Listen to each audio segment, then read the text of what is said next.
is democratic socialism? And who are the Democrat Socialists of America? Welcome to a brand new episode of the Michele Tafoya podcast. I'm going to try to do a deep dive for you on this so you don't have to. I've been doing some research and I've been finding some sound, and I think this is something we need to be concerned about. You know, I remember Trump in his first administration gave a State of the Union address where he said America will never become a socialist nation. And even Democrats stood up and applauded. But here we are in 2025, and Zohran Mamdani and AOC and Bernie Sanders and Rashida Tlaib all seem to be Democrat socialists. That doesn't make them Democrats.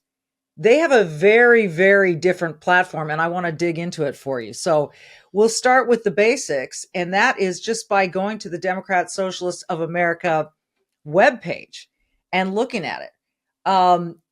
So there's some things you need to know. This party started in 1982, and when it formed, it had like 6,000 members nationwide, but the number grew modestly over the next 25 years. Then in the mid-2010s, in the wake of Bernie Sanders' run for president, and remember, he's a Democrat socialist, and Donald Trump's subsequent win in 2016, that membership in this party began to soar, and now it has like 80,000 members who oppose capitalism. So this isn't just social. They oppose capitalism and advocate for public ownership and democratic control of key sectors and resources, such as healthcare and the shift of power to workers from corporations.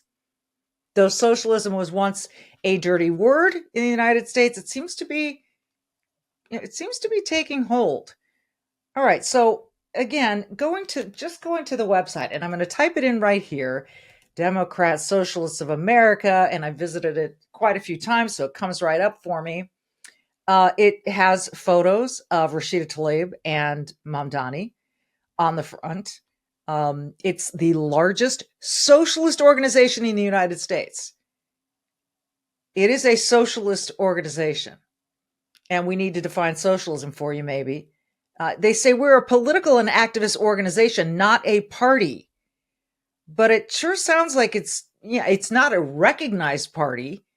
In other words, you don't go into Congress with that party affiliation. You go in either an independent or a Democrat. But if you are supported by this quote unquote organization, then you align with their values and what they want. They've got an electoral strategy, a strong labor movement, the Green New Deal, all kinds of stuff. The Democratic left, rather than just read to you from the website, which is a scary thing to do, I'm going to show you some videos. And our best example right now is Zohran Mamdani, the guy who many people think he's going to win the mayor's seat in New York City in November. And here we are in 2025 talking about a Democrat socialist. Now, this guy has supported or not, let's put it this way. He will not condemn the phrase globalize the intifada. He will not condemn it. We can only imagine that's because he stands by it. Otherwise, he would condemn it, but he doesn't. And a few other things that Mamdani believes that are definitely not capitalist and are definitely not democratic. They don't represent the Democrat Republic that is the United States of America. Let's start with this. Violence is a construct, he says. So this is interesting because the left out of one side of their mouth says language is violence. You know, that there's violence in America, the people are violent. But just a few years ago, Zohran Mamdani said something quite different. And so let's listen to what he said about violence being a construct. It's very interesting. Oftentimes, we've even found as legislators, when we go into these courts, the term violent crime is even used when people are stealing packages. Violent crime is even used when people are accused of burglary and there happens to be a housing unit in that same dwelling. So violence is an artificial construction. And we have to be very clear that what is happening here with these district attorneys That is violence. That is violence of the highest degree. Okay, so in other words, he's saying the district attorneys, what they do, that's violence. But if you're burgled, if you're held up at gunpoint and robbed, even if you don't get shot, that's not violence. So violence is a construct. And what district attorneys are doing is violent, but not what the criminals are doing is violent. You see how much chaos this leads to and how many questions? It's insane. It doesn't end there for Mamdani. This is one of the most famous things he's said, which represents a communist point of view. Seriously, a communist point of view. What the purpose is about this entire project, it's not simply to raise class consciousness, but to win socialism. And obviously raising class consciousness is a critical part of that. But making sure that we have candidates that both understand that and are willing to put that forward at every which moment that they have, at every which opportunity that they're given. We have to continue to elect more socialists. And we have to ensure that we are unapologetic about our socialism. There are also other issues that we firmly believe in, whether it's BDS, right, or whether it is the end goal of seizing the means of production, where we do not have the same level of support at this very moment. And what I want to say is that it is critical that in the way that we organize, in the way that we set up our work and our priorities, that we do not leave any one issue for the other, that we do not meet a moment and only look at what people are ready for. That means a socialist government takes over producing goods and presenting services. So take the DMV and apply it to farming and manufacturing and healthcare and on and on and on and on. What does that look like to you? And who would be motivated under that situation to work harder than anybody else at one of these things if the government is controlling what you're paid, is deciding how the wealth is distributed? And what if you get the short end of the stick? Because someone's going to. Because guess what? Whatever you're producing, whether it's healthcare as a service, whether it's MRI machines, whether it's grain, whether it's cars, there's not an unlimited supply. Think about that. There's not an unlimited supply. There are only so many doctors, and there is only so much time in a day. So who decides who gets to see the doctor soonest? Is it first come, first serve? Is that fair? What if the first person in line has a scraped knee and the 100th person in line has a brain tumor? So how do we decide how to allocate these goods that the government is procuring for you and is distributing? How do we decide? And who decides? You don't get to decide. You don't get to decide to go, you know what? I want to live this particular life. I'm going to go get it. You don't get to decide that. Who does? Who does? And how is it decided for you? You want your decisions made for you? Your healthcare decisions made for you? The access given to you by a government? I mean, that is untenable to me. All right, now let's go into housing. Because yes, we have a big homeless problem in this country. Probably every state in the country has a homelessness issue. And some states are just throwing money at it, and others are just letting people pitch tents anywhere they want and, sleep on the streets. Well, Mamdani thinks that he has the answer, and it starts by abolishing private property. In other words, again, you don't get to decide what you own or when. My platform is that every single person should have housing. And I think faced with these two options, the system has hundreds of thousands of people unhoused, right? For what? And if there was any system that could guarantee each person housing, whether you call it the abolition of private property or you call it, just a statewide housing guarantee, it is preferable to what is going on right now. Mm-hmm. And I think that people try and play like gotcha games about these kinds of things. And it's like, look, I care more about whether somebody has a home. Okay, you care about whether someone has a home. But he's saying guarantees a home for every human. Does he not know that there are no guarantees in life? I mean, you might get a guarantee on a car. I don't know. Any car I've ever bought has always had a problem. So there are no guarantees. Life is not guaranteed. Nothing is guaranteed. So he wants guaranteed housing. He thinks that the end all be all is to have everyone in a house. I would like that too, but government doesn't make that happen. Government can't make that happen without taking it away from other people.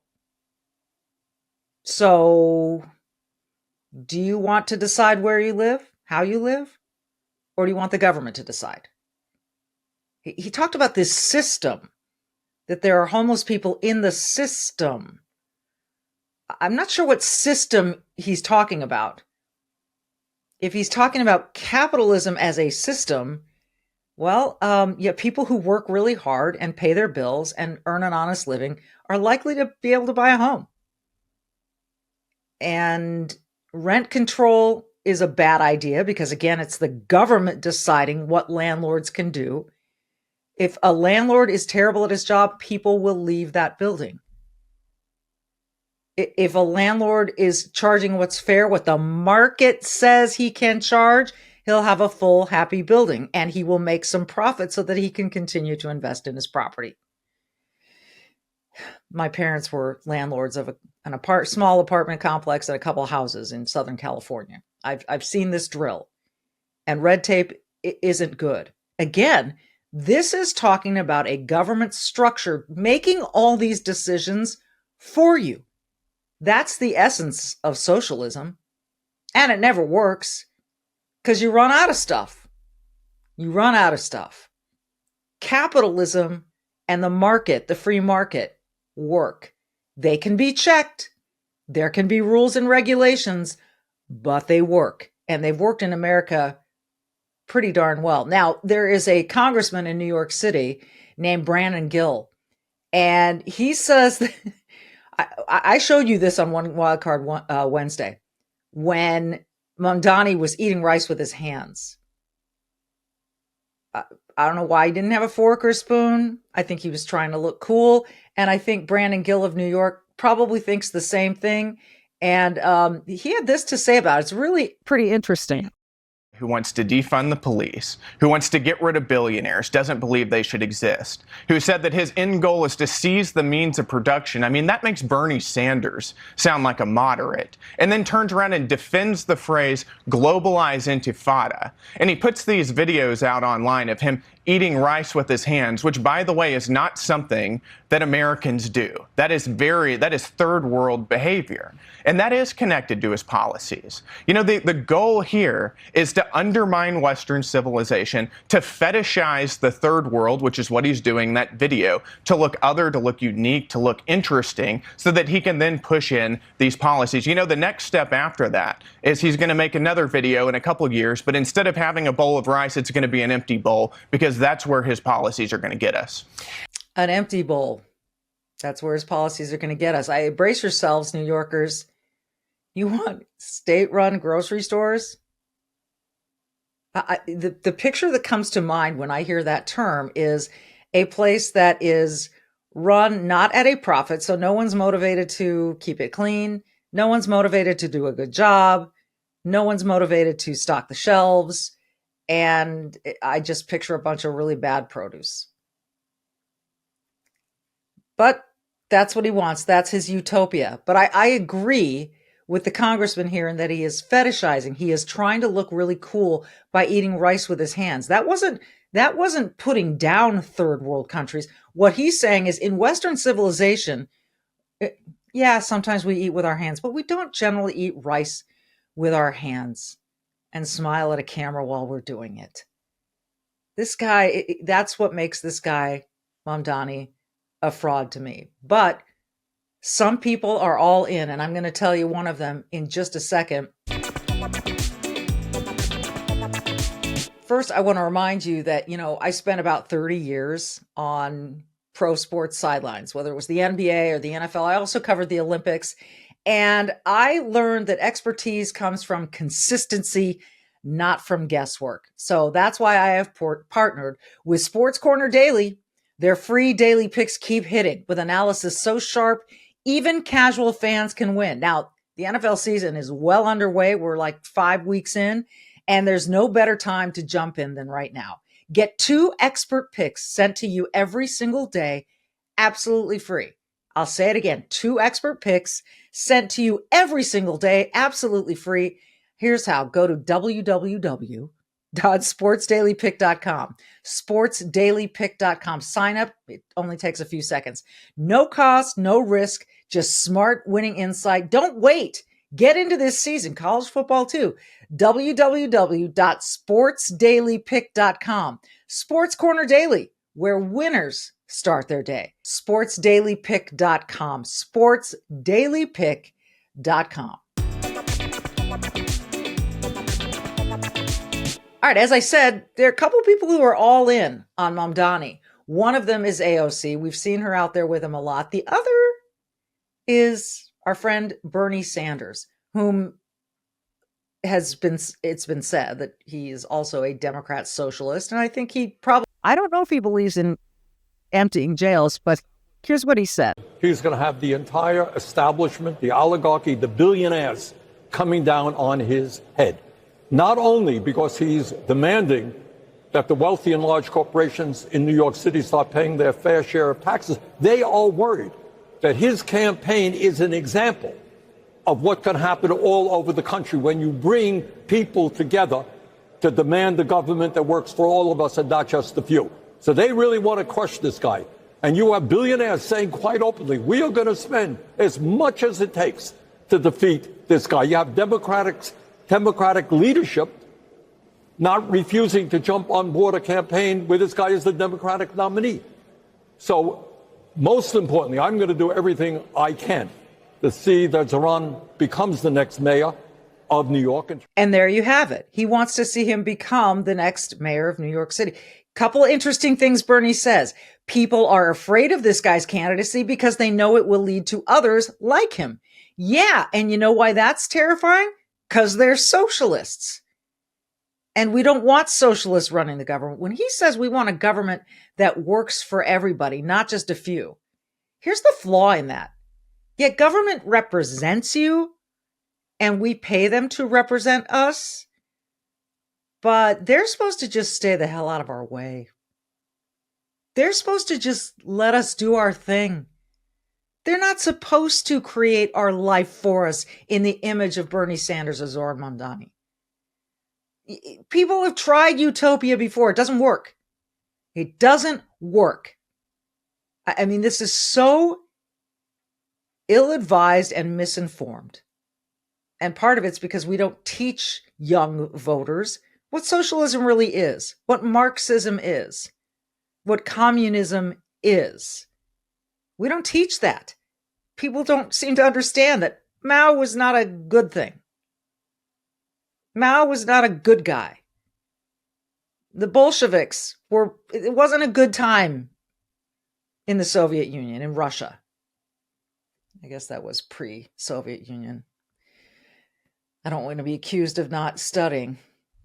All right, we got to move to Rashida Tlaib because she's one of the poster girls, if you will. Oh, are you offended I said girls?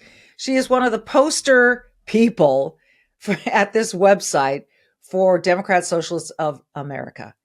And she is pretty much of a disgrace to the state of Michigan, to her town of Dearborn, and that area that she represents, and really to the United States. Because really, she kind of believes in terrorism. I'm gonna show you what I mean. Again, representing Dearborn. Recently in Dearborn, there was a rally where Dearborn residents were shouting on the streets, "Death to America." I'm going to let you see this, and then I'm going to let you see a reporter try to ask Rashida Tlaib about this. This is on the Jesse Waters show.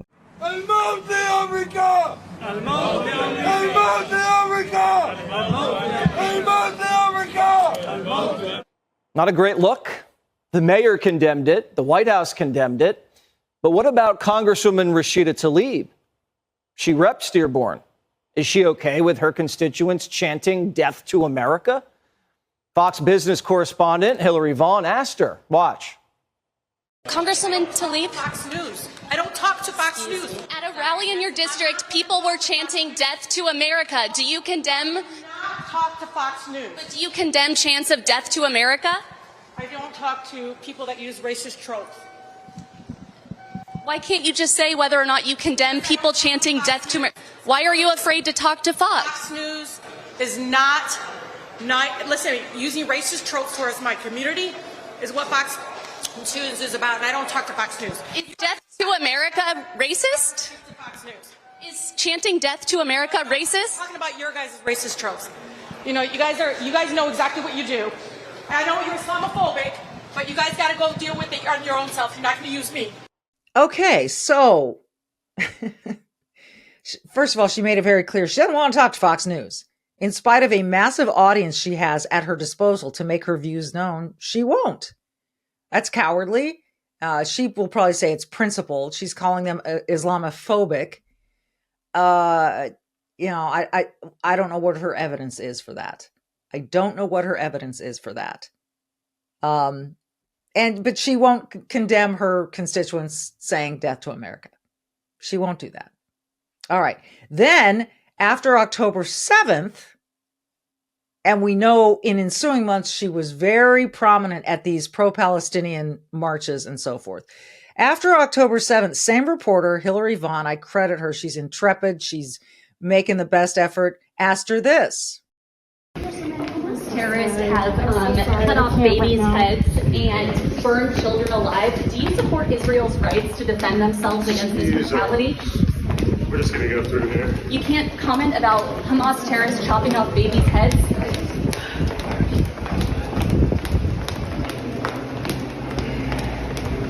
Congresswoman, do you have a comment on Hamas terrorists chopping off babies' heads? You have nothing to say about Hamas terrorists chopping off babies' heads? Do you condone what Hamas has done, chopping off babies' heads, burning children alive, raping women in the street?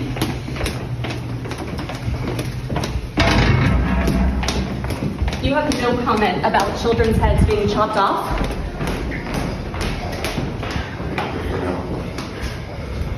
Congressman, why do you have a Palestinian flag outside your office if you do not condone what Hamas terrorists have done to Israel?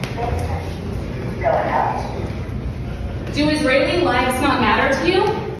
Do Israeli lives not matter to you? I mean, I think all the questions were fair. Do you have a comment? Do you have a comment? Do you have a comment? Why do you have a Palestinian flag outside your office if not to say that you're kind of condoning what happened? What happened with Hamas? Again, intrepid, following her, trying to get an answer, absolutely zero. This is a United States Congresswoman. And again, who is she representing? Who does she represent? What does she represent? This is the Democratic Socialists of America. So in this la la land of theirs, and I'm calling it that because it's quite unrealistic. They think money is growing on trees and it's, taxpayers, rich people need to pay more. And we can talk about the tax code all you want. I'd love to see it revamped. But eventually, as Margaret Thatcher famously said, you run out of other people's money. And there is not enough money on the planet, or at least in this country, to do the things that these Democrat socialists want to do. So while Biden was in office, his administration came up with some really interesting ways to spend your money, our money. Remember, this is your money. People call it public money. Where does it come from? Look at your pay stub. It comes out of your check. It comes when you pay taxes on things in stores. It comes from your property tax. It comes from your income tax, as I said, out of your paycheck. Look at this. Notice the taxes that you pay. Heck, in New York City, My gosh, take a business trip there and most of your expenses, you're looking at it and you're going, oh my gosh, because there are taxes and fees and taxes and fees, and they still can't get anything right. So you think it's going to be better if they get another $1 billion from rich people? Come on. That's unserious. So I love this because John Kennedy, Senator John Kennedy from Louisiana, he's a Republican. He went onto the floor around the time when the shutdown began and reminded us what people in the Biden administration wanted to spend your money on. Your money. Remember, it's your money. You start with it. The government takes a bunch and then they recklessly spend it. And a lot of times they hide from you what they're spending it on. In fact, most times they do. And how about this laundry list? Here are the receipts from John Kennedy. We found that under President Biden, they were spending $3 million for circumcisions and vasectomies in Zambia. We took that out. The Congresswoman says, we're going to shut down government till you put that back in. We found $500,000 of American taxpayer money for electric buses in Rwanda. We found $3.6 million for pastry cooking classes and dance focus groups for male prostitutes in Haiti. I kid you not. I'm not making this up. It was in the budget under President Biden. We took it out. Congresswoman Ocasio-Cortez in the socialist wing, the loon wing of the Democratic Party, says we're going to shut down government until you put it back in. I'll just read you a few more that we took out. They are demanding we put back in. $6 million for media organizations for the Palestinians. $833,000 for transgender people in Nepal. $300,000 for a pride parade in Lesotho. $882,000 for social media mentorship in Serbia. $4.2 million. We took it out. The Congresswoman and the socialist wing of their party says we got to put that back in for the open government. $4.2 million for lesbian, gay, bisexual, transgender, queer, and intersex people in the Western Balkans and Uganda. I could spend the rest of the afternoon here. We took all that out. It upset Congresswoman Ocasio-Cortez. It upset the socialist wing of her party. And now that wing of her party and the Congresswoman are threatening all other Democrats and saying, you've got to shut that government down until we get what we want. And part of what they want is to add this kind of stuff back into the bill. And that's what this fight is all about. Okay. You heard all of that. You know what? You know when you go to the grocery store, you get a receipt and it lists everything you bought and how much per pound you paid for grapes. And you get to look at that and check over it and make sure, you were charged correctly, and also make sure you stayed within your budget. Did I overspend a little bit? Maybe next week I will not get the gourmet, caramel sauce, whatever. But you know what you spent and you take responsibility for how you're spending your own money. That's an honorable thing to do, to earn your money and spend it wisely so that you can provide for your family or yourself, however you are.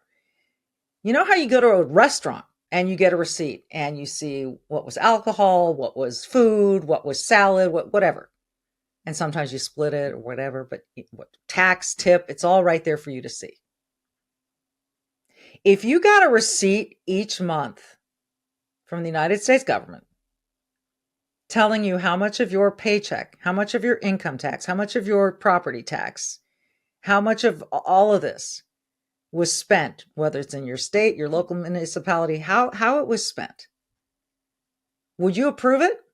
Because it's your money. It's our money. We pool these taxes to do things that benefit all Americans. And in many cases, we do many, many generous things for people outside of the United States of America. Many, many generous things. We help protect other nations. We pay our NATO share. We, spend money to be in the UN, yada, yada, yada.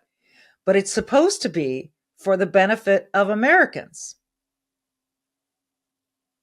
So don't you want to know how your money's being spent? And if you'd read all of that on a receipt that you got each month from the government, hey, Mr. Jones, here's how we spent your money.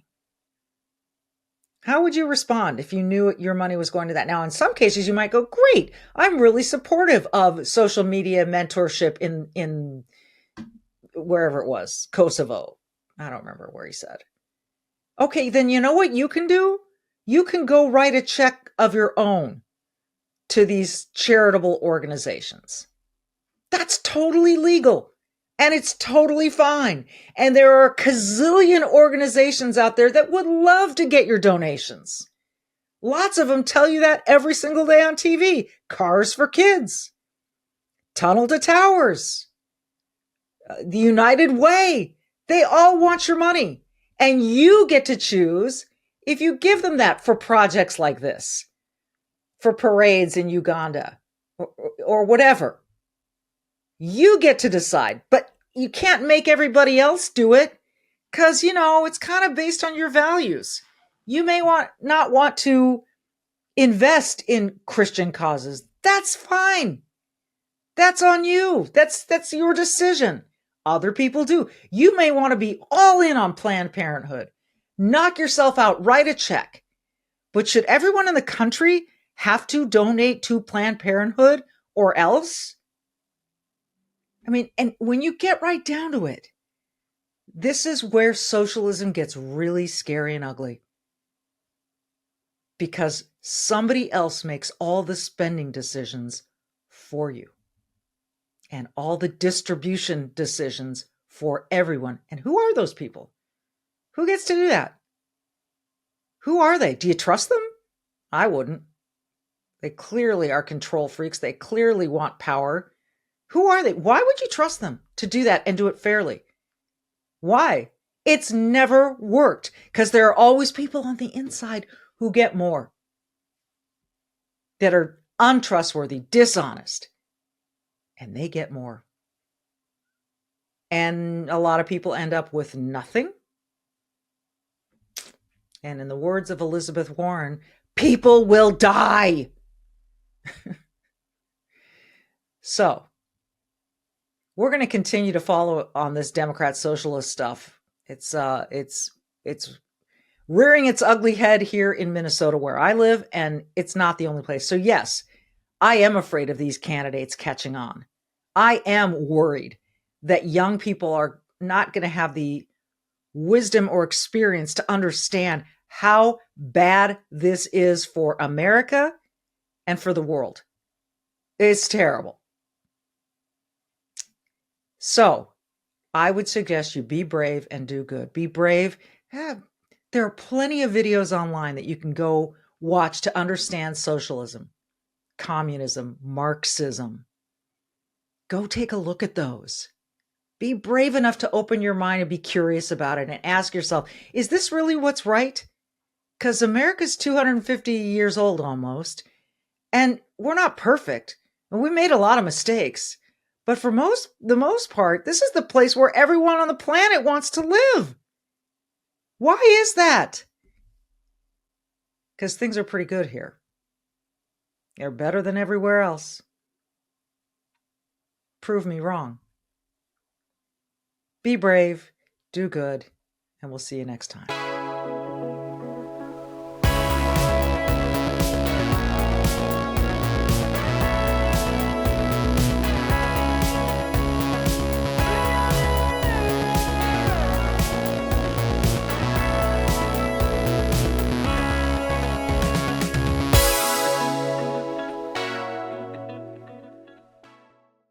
You can keep up with the Trump administration when you subscribe to the Trump Report. It's an email that brings you daily highlights from the Oval Office right to your inbox 5 days a week. Subscribe today at SalemPodcastNetwork.com/Trump.